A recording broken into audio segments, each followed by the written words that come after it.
Anyway, the reason I'm talking about John Lithgow, forget about it, Lithgow, is that he recently is one of the big celeb names to have signed on to play a major role in the new Harry Potter television bonanza experience from HBO. If you didn't know, HBO, it's not just TV, it's HBO. Or as it goes by now, Max. I will never call it Max. I will dead name HBO. You'll always be HBO to me.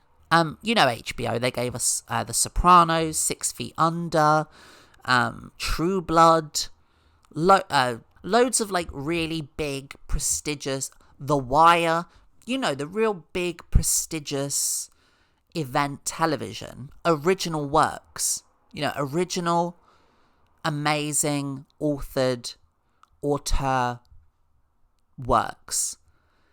They've now decided that they're not really going to do that anymore. They're just going to give us like washed up, old, stale ideas like Harry Potter.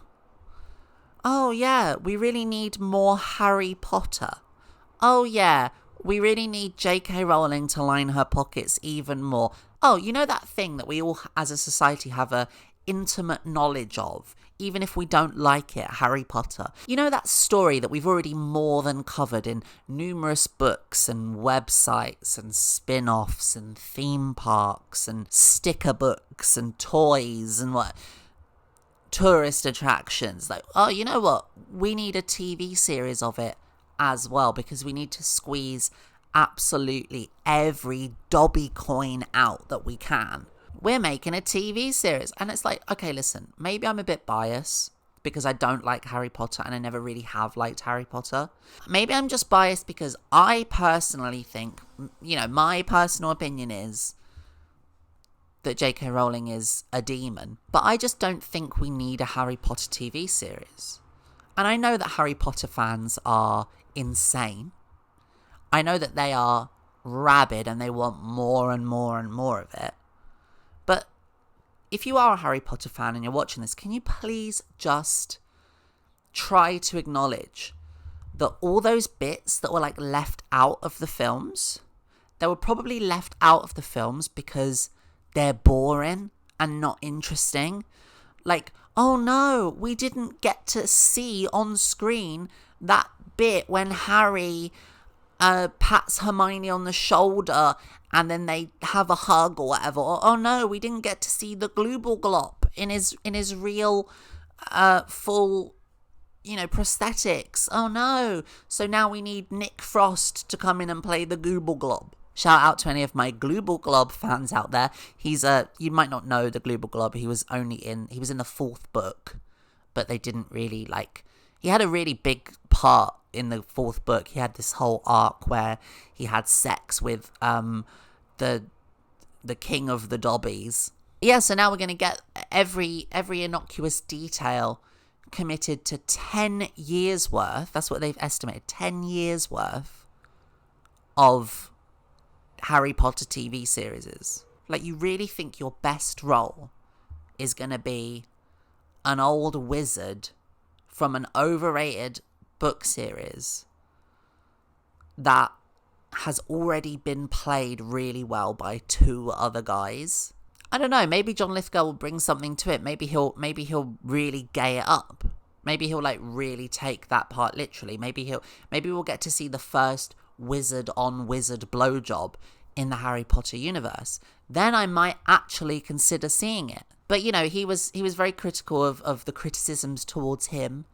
He was very much like, I don't think J.K. Rowling said anything that bad. You know, it's that whole, again, completely ignorant line of reasoning that we get. There's this weird coordinated sort of gaslighting that happens around creative industries, which is well, you know, on the face of it, we all want to appear liberal. We all want to appear like we care about minorities and stuff. But at the end of the day, when it comes down to it, a roll's a roll. You know, that bottom dollar, I have to get it. And also, trans people, for whatever reason, they just seem to be the one marginalized group that no one really gives a fuck about.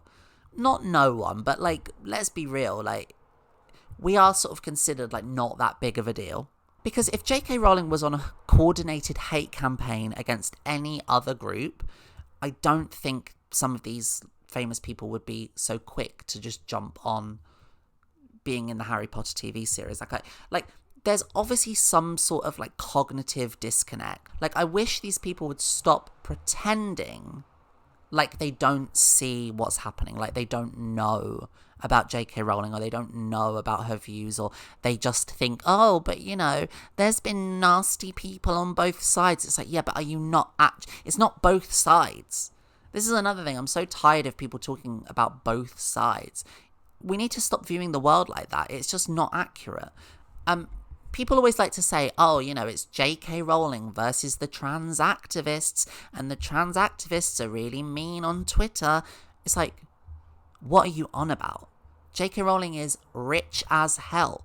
J.K. Rowling is successful as hell. J.K. Rowling is still churning out really, really terrible detective books that no one cares about, but yet she's still absolutely loaded. Like, J.K. Rowling is literally on a coordinated hate campaign to try and strip trans people of their rights. J.K. Rowling is a person who pretends like, oh, you know, I don't hate trans people, I just have these views that completely contradict that statement, and here's like 20 tweets that show just how mean-spirited and gross I am. John Lithgow wants to play Dumbledore. What is this thing with people pretending like these characters are great roles to play? They're not great roles to play. It's not Macbeth. It's not like J.K. Rowling is known for her amazing dialogue. What J.K. Rowling is known for is taking other people's stories, like The Worst Witch, and then just like changing a few bits. If anything, what J.K. Rowling is really good at is marketing. J.K. Rowling's got a plushy toy for every one of her goofy ass characters. I think the important thing to remember about actors, John Lithgow, Nick Frost, any actor really, even the ones that you really like, they are opportunist, you know, to their core. They're egomaniacs. I should know. And, you know, acting is competitive. A lot of these actors, the reason why they want this role is because they know it'll be work for the next 10 years. They won't have to do anything. It's basically, I mean, let's be real, this is an easy paycheck for them. I don't think John Lithgow is going to be in his trailer worrying about memorizing his lines. All he's going to have to do is show up with a silly wizard's hat on and a big beard and go, I'm Dumbledore, look at me. And then that's it, you know, legacy maintained. The only silver lining that I can see with this is that if J.K. Rowling keeps going at the trajectory with her bigotry that she's going at now, if they're hoping that this series is going to last for 10 years, that's the estimated plan for the series, a 10-year series covering all the books.